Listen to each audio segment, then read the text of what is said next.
वसमत बस स्थानकाच्या बांधकामामध्ये मोठा भ्रष्टाचार झाल्याचं समोर आलंय। 11 कोटीचा प्रकल्प वादाच्या भोवऱ्यात सापडला असून प्रवाशासाठी निवारा की मृत्यूचा सापळा। नमस्कार, मी भगवान जाधव आणि तुम्ही पाहतात लोक परिवर्तन न्यूज लाईव्हचं डिजिटल प्लॅटफॉर्म। वसमतच्या नवीन बस स्थानकाच्या बांधकामावर आता गंभीर आरोप होत असून हा संपूर्ण प्रकल्प आता वादाच्या भोवऱ्यात सापडलाय।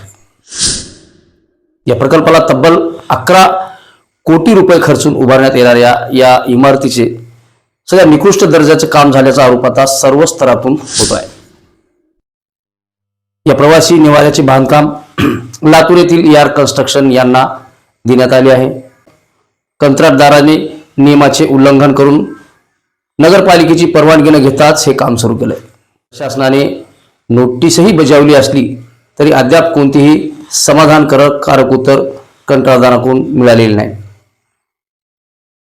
या संदर्भात गुत्तेदार यांनी धमकीवजा संदेश दिला आहे।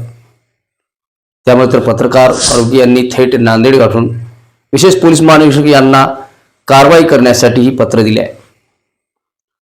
सध्या प्रवासी निवाऱ्याच्या बांधकामाचा कालावधी पूर्णत्वास होऊन 6 महिने उलटले आहे, तरीही प्रवासी निवारा भ्रष्टाचाराच्या आणि वादाच्या भोवऱ्यातून बाहेर निघताना दिसत नाही। जुने बस स्थानक पाडण्यात आल्यामुळे प्रवाशांची मोठी गैरसोय होत आहे। सध्या प्रवाशांना तात्पुरत्या लोखंडी शेडमध्ये थांबावे लागत आहे। मूलभूत सुविधांचा अभाव आहे मोठ्या प्रमाणात जाणवत आहे।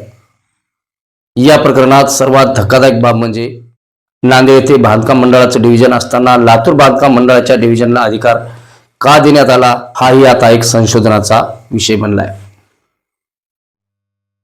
त्यामुळे आता प्रशासकीय यंत्रणेवर आणखीन संशय व्यक्त केला जात आहे।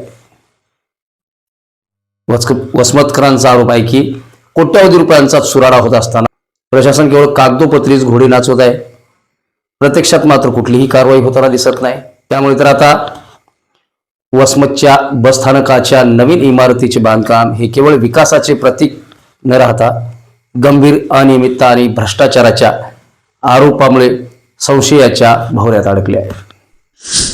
कोट्यावधी रुपये खर्चून निकृष्ट दर्जाचे काम, नियमाचे उल्लंघन, संथगती आणि प्रशासकीय उदासीनता यामुळे तर आता नागरिकांचा संताप वाढत चालला आहे। 11 कोटी रुपयांचा खर्च, हा संपूर्ण खर्च होऊनही प्रवाशांना मूलभूत सुविधा मिळत नसल्याने हा प्रकल्प अपेक्षित ठरत असल्याचे चित्र दिसत आहे। याशिवाय अधिकार क्षेत्रातील गोंधळ आणि कारवाईतील विलंब यामुळे प्रशासनाची कार्यक्षमता प्रश्नचिन्हाखाली आली आहे।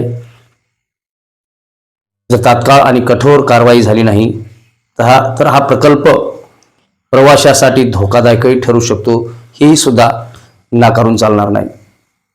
त्यामुळे त्याच्या बांधकामामुळे एसटी महामंडळाची इमारत सुरक्षित निवारा नसून मृत्यूचा सापळा ठरत असल्याची भीती आता प्रवाशातून व्यक्त केली जात आहे। त्यामुळे आता या प्रकरणात जिल्हा प्रशासन काय कारवाई करते याकडे संपूर्ण वसमतकरांचे लक्ष लागले आहे।